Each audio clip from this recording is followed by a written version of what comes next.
नमस्कार साथियों, एक बार फिर से स्वागत है आपका अपना YouTube चैनल साइंस गुरु रवि में।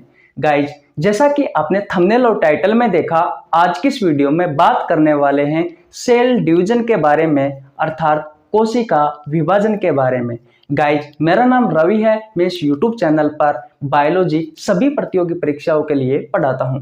गाइज, जो कंटेंट आपको पेड कोर्स में नहीं मिलता, उससे अच्छा कंटेंट साथियों मैं आपको इस YouTube चैनल पर फ्री ऑफ कोर्स उपलब्ध करवाता हूं। गाइज, अगर आप चैनल पर नए आए हो तो चैनल को सब्सक्राइब कर लेना, बेल आइकन को प्रेस कर लेना, जिससे आपके पास हमारी वीडियो का नोटिफिकेशन टाइम टू टाइम पहुंच सके। चलिए, आपका समय खराब ना करते हुए आज की क्लास स्टार्ट करते हैं। हेडिंग लगा लीजिए, सेल डिवीजन। सेल डिवीजन अर्थात कोशिका विभाजन। कोई मुझे बताएगा साथियों, कोशिका विभाजन क्या होता है? देखिए, कोई सेल होती है, यानी कि कोई कोशिका होती है, वह अपने आप को विभाजित करती है और साथियों नई कोशिका का निर्माण करती है। ये सारी प्रक्रिया ही साथियों क्या कहलाती है? कोशिका विभाजन की प्रक्रिया कहलाती है। देखिए, कोई कोशिका है, कोई कोशिका है, वह कोशिका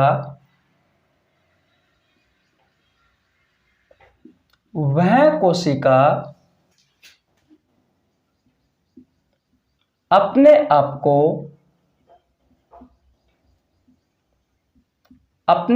को विभाजित करती है। वह कोशिका अपने आप को विभाजित करती है और नई कोशिकाओं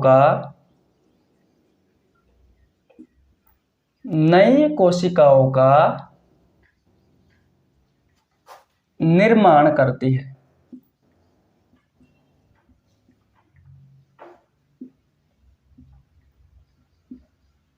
यह प्रक्रिया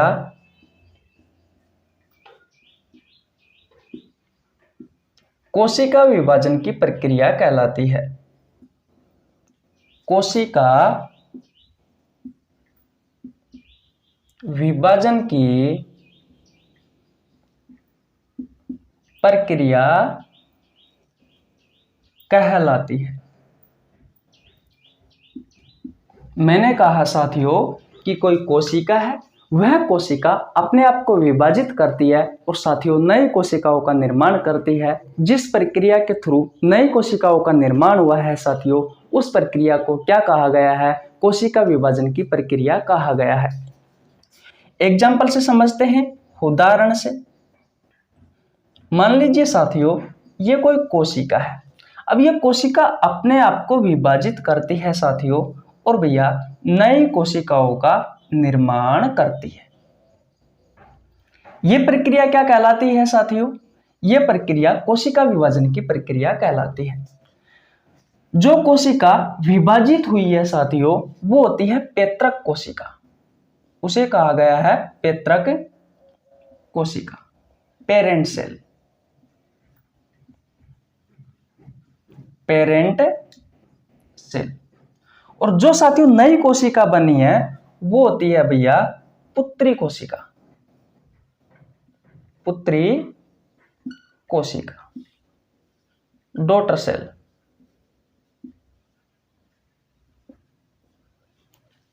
ये होती है साथियों पुत्री कोशिका। तो आशा करता हूं साथियों आपको समझ में आ गया होगा कि कोशिका विभाजन की प्रक्रिया क्या होती है। कोई कोशिका होती है, वह कोशिका अपने आप को विभाजित करती है और नई कोशिकाओं का निर्माण करती है साथियों। ये सारी प्रक्रिया ही कोशिका विभाजन की प्रक्रिया कहलाती है। जो कोशिका अपने आप को विभाजित कर रही है साथियों, वो होती है पैतृक कोशिका, यानी कि पेरेंट सेल। और जो नई कोशिका बन रही है साथियों, वो होती है भैया पुत्री कोशिका, यानी कि डॉटर सेल। अब ये तो आपको समझ में आ गया साथियों कि किस तरीके से कोशिका विभाजन की प्रक्रिया होती है। मोटा मोटा तो समझ में आ गया, लेकिन साथियों आप में से बहुत सारे ऐसे स्टूडेंट हैं जिनको ये नहीं पता कि भैया कोशिका क्या होती है, सेल क्या होती है। तो भैया आपको नीचे लिंक डिस्क्रिप्शन में मिल जाएगा, जाओ पहले सेल वाला चैप्टर पढ़ो, उसके बाद में ये चैप्टर पढ़ना। और बहुत सारे ऐसे स्टूडेंट हैं जो साथियों सेल वाला चैप्टर नहीं पढ़ना चाहते और भैया सबसे पहले कोशिका विभाजन वाला चैप्टर पढ़ना चाहते हैं, तो उनके लिए साथियों ये वीडियो रामबाण साबित होगी, क्योंकि इस वीडियो में साथियों मैं अब आपको बताने वाला हूं कोशिका के बारे में, जिससे आपको कोशिका वाला चैप्टर पढ़ने की आवश्यकता नहीं पड़ेगी। तो जुड़े रहिए हमारे साथ साथियों। अगर आपको वीडियो अच्छी लगती है तो वीडियो को लाइक कर दीजिए, चैनल पर नया है तो चैनल को सब्सक्राइब कर लेना, बेल आइकन को प्रेस कर लेना, जिससे आपके पास हमारी वीडियो का नोटिफिकेशन टाइम टू टाइम पहुंच सके। इतना क्लियर है साथियों। अब समझते हैं साथियों कोशिका के बारे में कि भैया कोशिका क्या होती है। साथियों बहुत सारे मैं ऐसे पॉइंट लिखवाने वाला हूं जो डायरेक्ट आपसे आपके प्रतियोगी परीक्षाओं में पूछे जाते हैं। हो सकता है साथियों मेरा बताने का थोड़ा तरीका आपको सरल लगे, लेकिन उसका मतलब ये नहीं है कि भैया इस प्रकार के क्वेश्चन आपकी एग्जाम में नहीं पूछे जाते। सबसे पहले बात करते हैं साथियों सेल के बारे में, यानी कि कोशिका के बारे में। कोई मुझे बताएगा कोशिका क्या होती है? देखिए साथियों, संसार में जितने भी सजीव हैं उन सजीवों के निर्माण के समय साथियों एक संरचना का निर्माण होता है, और वो संरचना ही साथियों क्या कहलाती है? कोशिका कहलाती है। देखिए सजीवों के निर्माण के समय, सजीवों के निर्माण के समय एक संरचना का निर्माण होता है। एक संरचना आपको दिखाई देती है, वो संरचना साथियों क्या है? आपकी कोशिका है, आपकी सेल है। एग्जाम्पल की बात करूं, मानव की बात करूं साथियों, यानी कि हमारी बात करूं, तो आप सभी को पता है साथियों कि अंडाणु और साथियों शुक्राणु के बीच में जब फर्टिलाइजेशन की प्रक्रिया होती है, निषेचन की प्रक्रिया होती है, तो किसका निर्माण होता है? युग्मनज, जाइगोट का निर्माण होता है। और ये जाइगोट क्या है साथियों? मानव जीवन की पहली कोशिका है। मानव जीवन की पहली कोशिका है। मानव जीवन की पहली कोशिका है। इसे साथियों मानव जीवन की ईंट भी कहा जाता है। मानव जीवन की ईंट भी कहा जाता है। बात क्लियर है? अब होता क्या है साथियों, ये जो युग्मनज है, ये जो जाइगोट है, इस जाइगोट में साथियों कोशिका विभाजन की प्रक्रिया होती है। मैंने क्या बताया था साथियों कि कोई कोशिका होती है, वह अपने आप को विभाजित करती है और साथियों नई कोशिकाओं का निर्माण करती है। ये सारी प्रक्रिया ही क्या कहलाती है? कोशिका विभाजन की प्रक्रिया कहलाती है। अब ये जो युग्मनज है, ये जो जाइगोट है, ये मानव जीवन की पहली कोशिका है। अब ये अपने आप को विभाजित करेगी और साथियों 1 से 2 कोशिकाओं का निर्माण करेगी, फिर 2 से 4 का, 4 से 8 का, 8 से 16 का, 16 से 32 का, 32 का, 32 से 64 का। इस तरीके से साथियों बहुत सारी कोशिकाओं का निर्माण हो जाएगा। और जब साथियों कोशिका समूह बना लेगी, जब साथियों कोशिका समूह बना लेगी, कोशिकाओं का समूह, जब साथियों कोशिकाओं का समूह बन जाएगा तो साथियों किसका निर्माण होगा? उत्तक का, यानी कि टिश्यू का। आपसे आपके प्रतियोगी परीक्षाओं में पूछा जाता है कि उत्तक क्या है, तो साथियों उत्तक क्या है? कोशिकाओं का समूह है। साथियों ये क्वेश्चन आपसे रेलवे में पूछा गया है कि भैया उत्तक क्या होते हैं। तो जब साथियों बहुत सारी कोशिका जो एक जैसा काम करती है, जब वो समूह बना लेती है साथियों, तो किसका निर्माण होता है? उत्तक का निर्माण होता है। और जब साथियों बहुत सारे उत्तकों का समूह बन जाता है, उत्तकों का, कोशिकाओं का समूह, उत्तकों का समूह बन जाता है साथियों, तो किसका निर्माण होता है? तो भैया अंग का निर्माण होता है, ऑर्गन का निर्माण होता है। और जब साथियों बहुत सारे अंगों का समूह बन जाता है, जब बहुत सारे अंगों का समूह बन जाता है साथियों, तो भैया अंग तंत्र का निर्माण होता है। और जब साथियों बहुत सारे अंग तंत्रों का समूह बन जाता है, तो भैया किसका निर्माण होता है? तो भैया पूरी बॉडी का निर्माण होता है। तो कुछ इस तरीके से साथियों हमारे शरीर का निर्माण हुआ है। इसलिए ही तो मैंने कहा है साथियों कि सजीवों के निर्माण के समय जो आपको पहली संरचना दिखाई देती है साथियों, वो कोशिका कहलाती है। और आप सभी को पता है कि जितने भी सजीव है साथियों, सभी कोशिकाओं से मिलकर के बने होते हैं। बोलो साथियों, यहां तक की बात आपको समझ में आई या नहीं आई? अब कोशिका से संबंधित साथियों कुछ महत्वपूर्ण तथ्य हैं जो आपसे बार बार एग्जाम में पूछे जाते हैं। एक वैज्ञानिक था साथियों, उस वैज्ञानिक का नाम है भैया रोबर्ट हुक।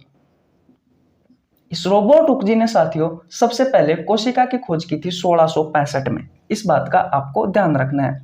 इसने साथियों कोशिका से संबंधित दो तथ्य दिए थे, दो कथन दिए थे जो बार बार आपसे आपके एग्जाम में पूछे जाते हैं। पहला तथ्य कौन सा था साथियों? कि सजीवों की सबसे छोटी इकाई होती है साथियों कोशिका। सजीवों की सबसे छोटी इकाई होती है साथियों कौन? कोशिका। और दूसरा कथन था साथियों इसका, ये क्वेश्चन पूछे जाते हैं आपको साथियों, कथन दे देगा कि सजीवों की सबसे छोटी इकाई साथियों कोशिका होती है। ये कथन किसने दिया था? तो भैया रोबर्ट हुक जी ने दिया था। इस बात का आपको ध्यान रखना है। दूसरा कथन है साथियों कि भैया जो कोशिका होती है, कोशिका सजीवों के शरीर की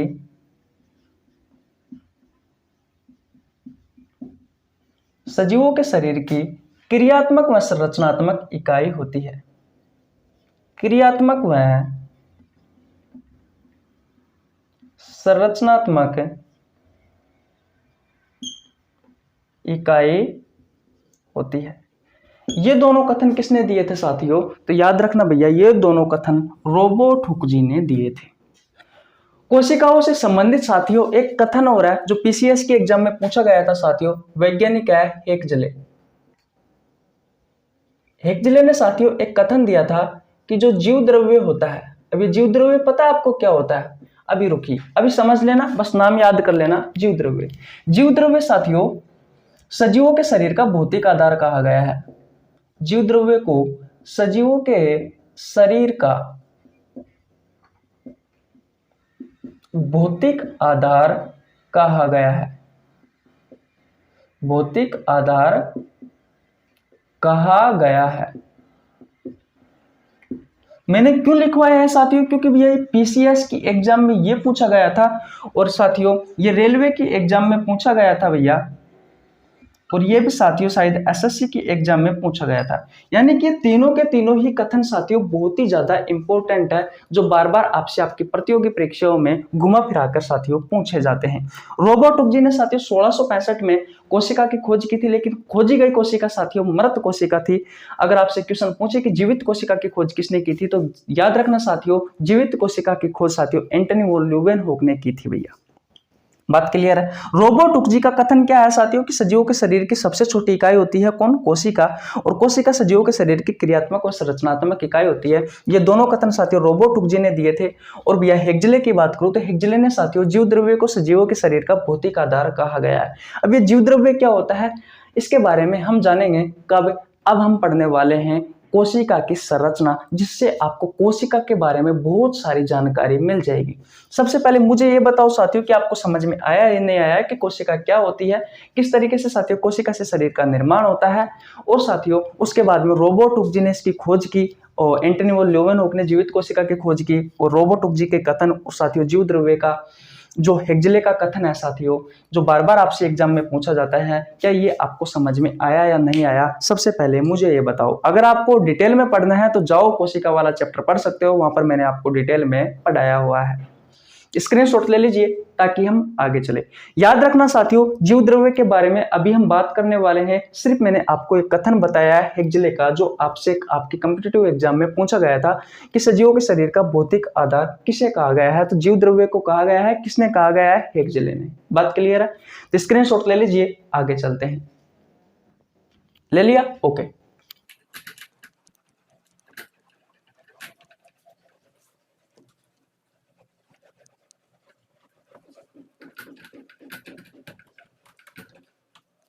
अब देखिए साथियों हम अब पढ़ने वाले हैं कोशिका की संरचना, स्ट्रक्चर ऑफ सेल।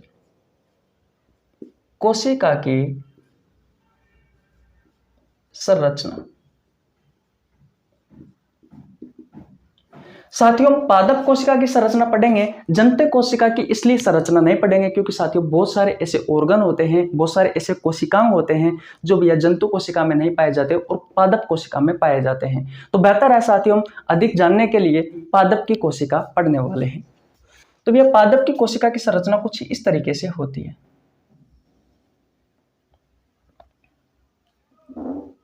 यह है साथियों पादप कोशिका।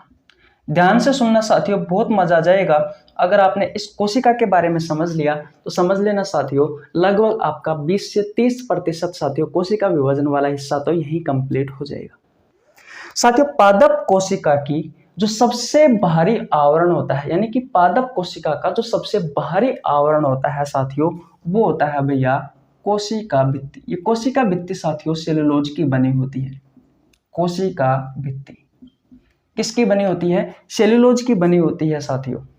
इतनी बात क्लियर है। और देखिए कोशिका भित्ति साथियों जंतु कोशिका में नहीं पाई जाती, इस बात का भी आपको ध्यान रखना है। जो कोशिका भित्ति होती है साथियों ये भैया जंतु कोशिका में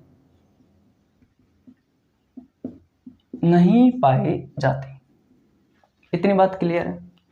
कोशिका भित्ति के नीचे की तरफ साथियों जो दूसरा आवरण होता है भैया, कुछ इस तरीके से बना देता हूं मैं, वो होता है साथियों किसका भैया? कोशिका झिल्ली का। किसका होता है साथियों? कोशिका झिल्ली का होता है। याद रखना साथियों कोशिका झिल्ली जो होती है वो पादप कोशिका का दूसरा आवरण है और जंतु कोशिका का पहला आवरण होता है, क्योंकि जंतु कोशिका पर साथियों कोशिका भित्ति नहीं पाई जाती। बोलो साथियों इतनी बात आपको क्लियर है या नहीं है? और देखिए साथियों जो कोशिका झिल्ली है, इस कोशिका झिल्ली के अंदर की तरफ साथियों जो द्रव भरा रहता है, जो पदार्थ भरा रहता है, कोशिका झिल्ली के अंदर की तरफ साथियों जो पदार्थ भरा रहता है वो पदार्थ है साथियों जीव द्रव्य। और इसी जीव द्रव्य के बारे में साथियों हेग्जले नामक वैज्ञानिक ने कहा था कि जो जीव द्रव्य होता है साथियों वो सजीवों के शरीर का भौतिक आधार है। और भैया ये क्वेश्चन आपसे पीसीएस में पूछा गया था। बात क्लियर है। अब ये जीव द्रव्य साथियों दो भागों में बटा हुआ होता है। एक होता है साथियों ठोस भाग और एक होता है साथियों द्रव भाग। ठोस भाग में हम पढ़ते हैं साथियों कोशिकांग के बारे में। कोशिकांग का मतलब होता है कोशिका के अंग। कोशिका के अंग। और साथियों द्रव भाग में हम पढ़ते हैं कोशिका द्रव के बारे में, यानी कोशिका में साथियों जो द्रव पाया जाता है उसके बारे में। इतनी बात क्लियर है।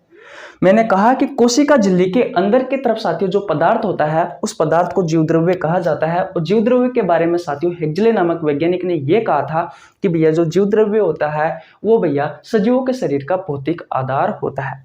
जीव द्रव्य दो भागों में बटा हुआ होता है, ठोस भाग और एक द्रव भाग। साथियों जो ठोस भाग होता है वो होते हैं कोशिकांग, यानी कि कोशिका के अंग के बारे में हम साथियों ठोस भाग में पढ़ते हैं। और जो द्रव भाग होता है साथियों वो होता है कोशिका द्रव। देखिए साथियों पादप कोशिका होती है, पादप कोशिका में जो केंद्रक होता है साथियों वो परिधि के पास होता है। और जंतु कोशिका में साथियों जो केंद्रक होता है वो भैया मध्य में होता है। तो हम साथियों कहीं पर भी एक केंद्रक बना लेते हैं। याद रखना साथियों ये जो केंद्रक होता है, ये केंद्रक साथियों कोशिका का केंद्रक कोशिका का सबसे बड़ा भाग होता है। तो मध्य में क्या पाया जाता है साथियों? केंद्रक पाया जाता है। बात क्लियर है। इस केंद्रक में साथियों डीएनए भी होता है, आरएनए भी होता है, राइबोसोम भी होता है,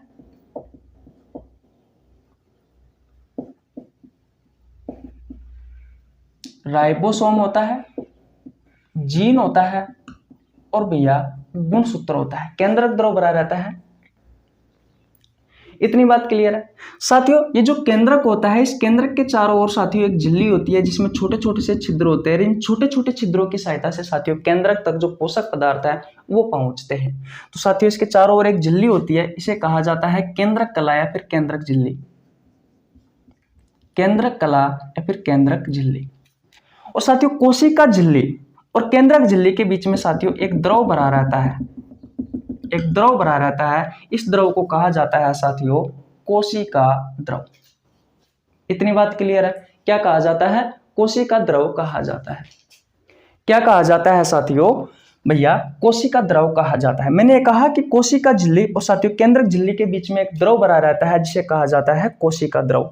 और साथियों इसी कोशिका द्रव में बहुत सारे कोशिकांग बिखरे हुए रहते हैं, जैसे कि भैया mitochondria, endoplasmic reticulum, Golgi body, lysosome, ribosome.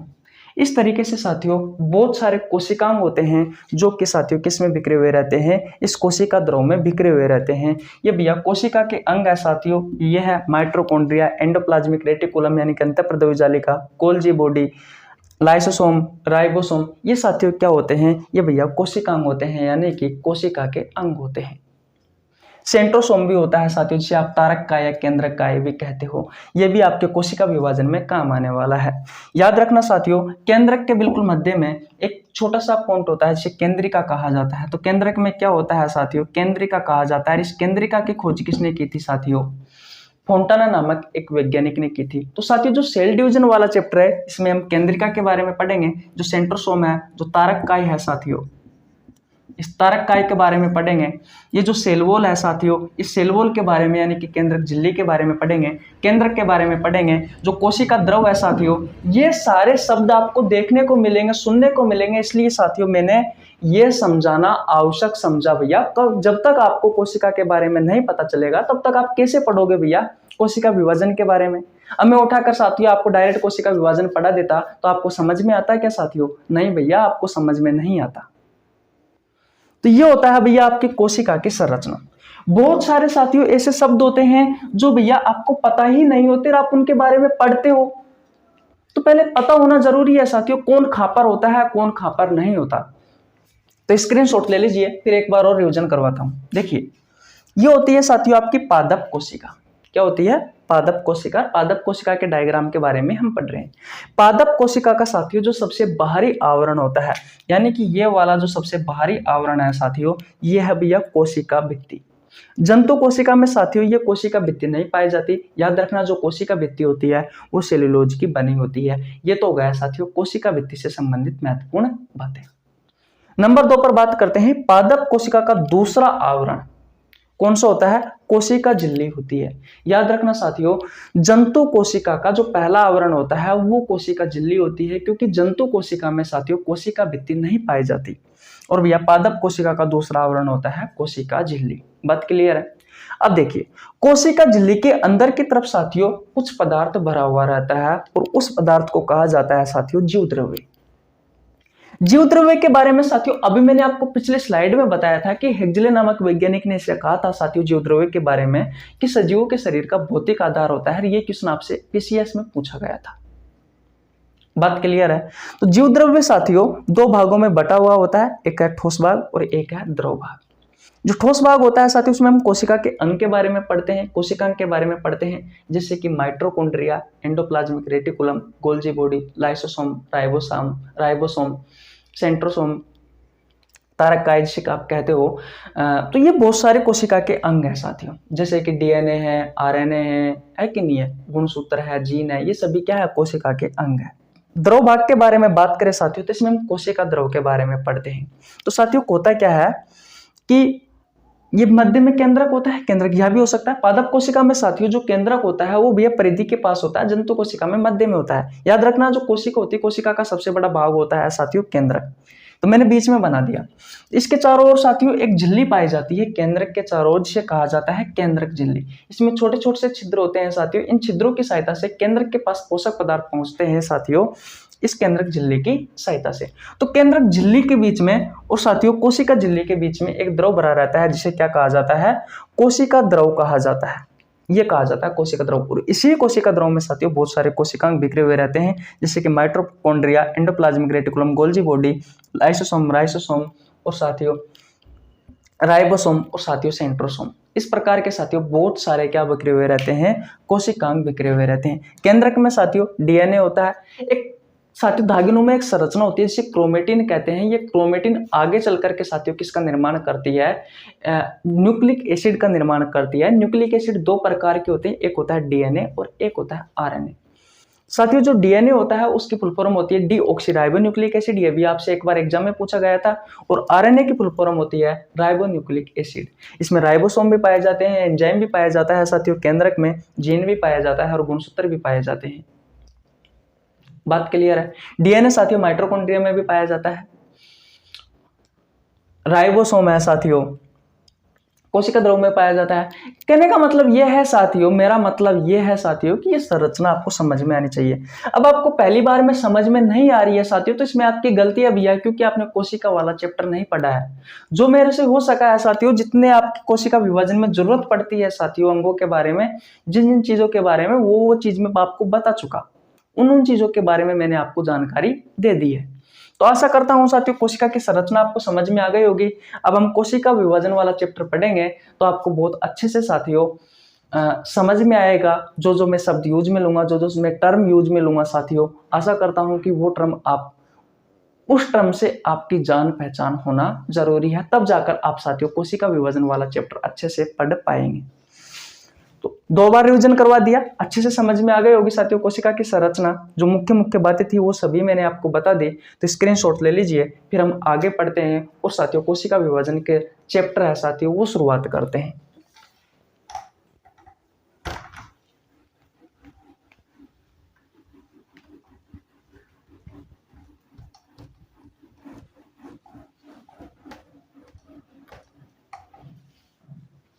अब देखिए साथियों, अब तक जो बताया साथियों वो मैंने कोशिका से संबंधित बताया। अब आपका असली चैप्टर शुरुआत होता है साथियों कोशिका विभाजन वाला। तो वही पहली वाली बात जो आपको मैंने शुरुआत में बताई थी साथियों कि कोशिका विभाजन क्या होता है। तो कोई कोशिका होती है, मान लीजिए ये कोई कोशिका है, ये अपने आप को विभाजित करती है साथियों और नई कोशिकाओं का निर्माण करती है। ये जो होती है साथियों, ये होती है भैया पेत्रक कोशिका जो विभाजित हुई है। इसे क्या कहा गया है साथियों, इसे कहा गया है पेरेंट सेल, और इसे कहा गया है साथियों डॉटर सेल। यानी कि जो नई कोशिका बनी है साथियों उन्हें कहा गया है पुत्री कोशिका। और जिस प्रोसेस के थ्रू साथियों ये जो नई कोशिका बनी है, जिन्हें आपने पुत्री कोशिका कहा गया है, वो सारी प्रक्रिया ही साथियों क्या कहलाती है, कोशिका विभाजन की प्रक्रिया कहलाती है। बात आपको समझ में आ गई। और देखिए अब साथियों होता क्या है कि ये जो कोशिका विभाजन की जो प्रक्रिया होती है,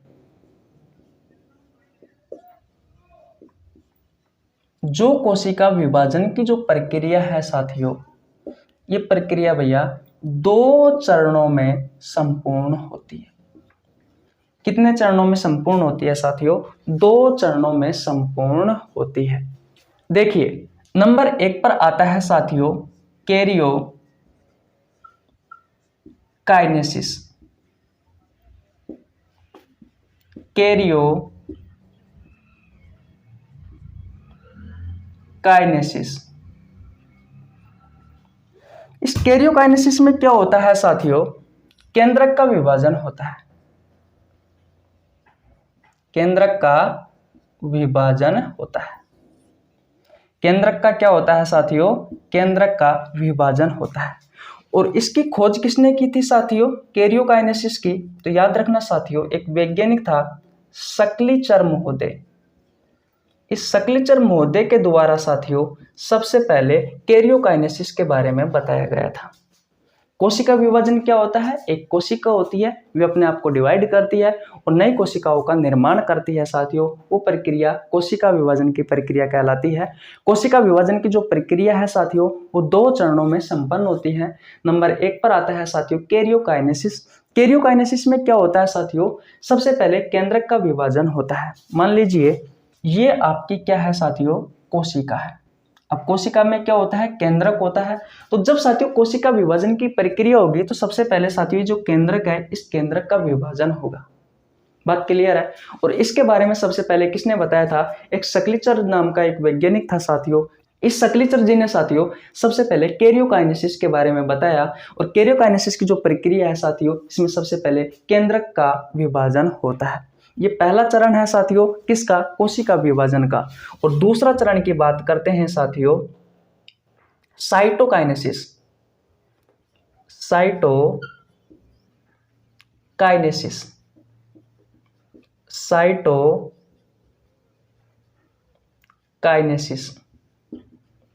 इस साइटोकाइनेसिस में क्या होता है साथियों, कोशिका द्रव का विभाजन होता है। कोशिका द्रव का विभाजन होता है। और इसकी खोज और साथियों ये जो शब्द है ये किसने दिया था,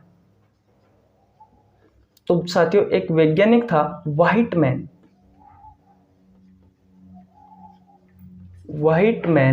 महोदय।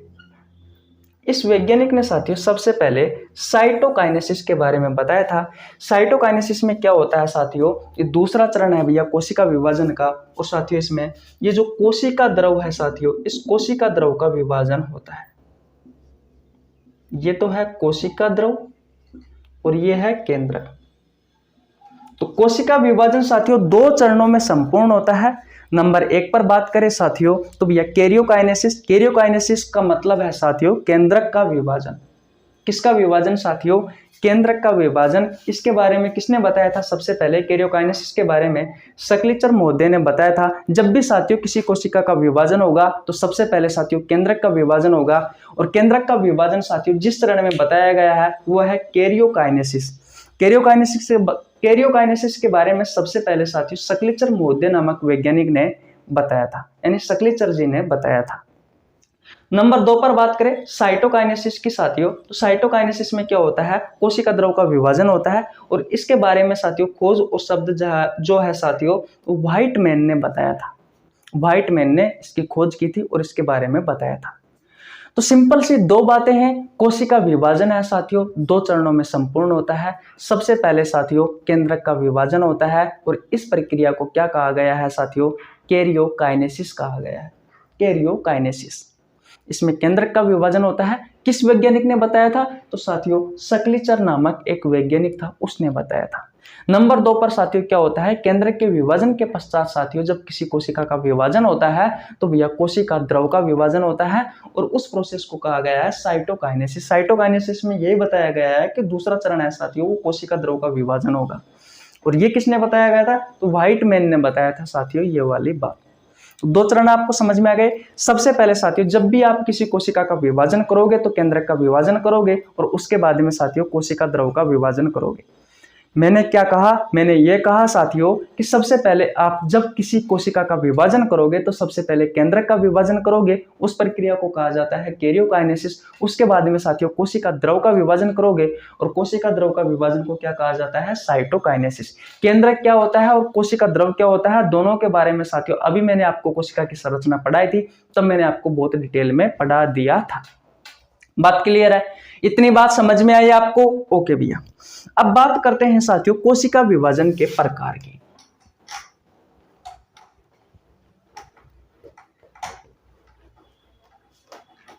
किसके बारे में बात करते हैं साथियों, कोशिका विभाजन के प्रकार। साथियों कोशिका विभाजन के 3 प्रकार होते हैं।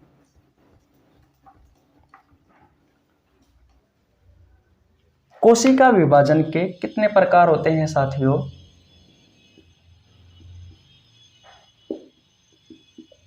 कोशिका विभाजन के 3 प्रकार होते हैं। नंबर 1 पर आता है साथियों समसूत्री विभाजन, माइटोसिस डिवीजन। नंबर 2 पर आता है साथियों अर्धसूत्री विभाजन, मियोसिस डिवीजन। और नंबर 3 पर आता है साथियों असूत्री विभाजन, यानी कि ए माइटोसिस डिवीजन। यह है साथियों कोशिका विभाजन के 3 प्रकार। सबसे पहले साथियों हम समसूत्री विभाजन के बारे में पढ़ेंगे कल, उसके बाद में साथियों एक क्लास अर्धसूत्री विभाजन पर होगी और एक क्लास साथियों असूत्री विभाजन पर होगी। जहां तक साथियों ये 4 से 5 क्लास में साथियों ये चैप्टर खत्म हो जाएगा। आशा करता हूं साथियों अब तक मेरे द्वारा बताई हुई सभी बातें आपको बहुत अच्छे से समझ में आ गई होगी, क्योंकि साथियों हो सकता है कि मेरा पढ़ाने का तरीका नया हो, क्योंकि साथियों मुझे इतना एक्सपीरियंस नहीं है। हाँ, लेकिन जो भी पढ़ाऊंगा साथियों बिल्कुल सटीक पढ़ाऊंगा और अच्छे कंटेंट के साथ पढ़ाऊंगा। जब तक आपको समझ में नहीं आता साथियों, तब तक मैं ये क्लास छोड़ने वाला नहीं हूँ। तो अब तक आपने जो भी सीखा, आशा करता हूँ आपको दिमाग में बैठ गया होगा, समझ में आ भी गया होगा, क्योंकि मैं कोई हवा में नहीं उड़ा। रही बात कोशिका के बारे में, अगर आपको थोड़ा बहुत समझ में कम आया हो तो भैया कोशिका वाला चैप्टर पढ़ लेना, क्योंकि पहली बार पढ़ रहे हो तो समझ में तो सीधी सी बात है कम आना ही है। क्योंकि मैंने तो साथियों पूरे चैप्टर का सारांश सिर्फ 20 मिनट में भी नहीं करवाया साथियों, 20 मिनट लगा दी मैंने पूरे चैप्टर का सारांश देने में। तो भैया चैप्टर को पढ़ने के लिए टाइम तो लगता ही है। हाँ, एक बात और बताऊं, अगर आपको कोई चीज समझ में नहीं आती है साथियों, तो उसको आप टुकड़ों में पढ़ा करो। जैसे कि एक चैप्टर है, इस चैप्टर के आपने 4 टुकड़े बना लिए, तो पहला टुकड़ा पढ़ो, अगर वो समझ में आ जाता है तो दूसरा टुकड़ा पढ़ो, फिर उसका तीसरा टुकड़ा, फिर उसका चौथा टुकड़ा, ताकि आपको आसान भाषा में अच्छे से समझ में आ सके। याद भी अच्छे से होता है। मैं तो यही करता हूँ साथियों, जब भी मुझे कोई चैप्टर हार्ड लगता है तो टुकड़ों में तोड़ता हूँ साथियों, फिर उन टुकड़ों को धीरे धीरे से एक एक टुकड़ा पढ़ता हूँ, फिर जब मुझे चैप्टर की समझ आ जाती है तो फिर मैं उन टुकड़ों को जोड़ना स्टार्ट कर देता हूँ। तो कैसी लगी आज की वीडियो? अगर वीडियो अच्छी लगी हो तो वीडियो को लाइक कर देना, चैनल पर नया तो चैनल को सब्सक्राइब कर लेना, बेल आइकन को प्रेस कर लेना, जिससे आपके पास हमारी वीडियो का नोटिफिकेशन टाइम टू टाइम पहुंच सके। टेंशन मत करो साथियों, पूरी एनसीईआरटी में साथियों जो सेल डिवीजन की प्रोसेस दी हुई है, वो सेल डिवीजन की प्रोसेस में आपको करवाने वाला हूँ, ना कि कॉम्पिटिटिव एग्जाम के पॉइंट ऑफ व्यू से। बहुत सारे ऐसे क्वेश्चन है साथियों जो कॉम्पिटिटिव एग्जाम में एनसीईआरटी से पूछ लिए जाते हैं, तो उन सभी पर डिस्कस करेंगे। अगर आप नीट की तैयारी कर रहे हो तो आप देख सकते हो, क्योंकि नीट के लेवल का मैं आपको इस चैप्टर को कराकर जाऊंगा। मिलते हैं कल नेक्स्ट वीडियो में, तब तक के लिए जय हिंद, जय भारत, बाय।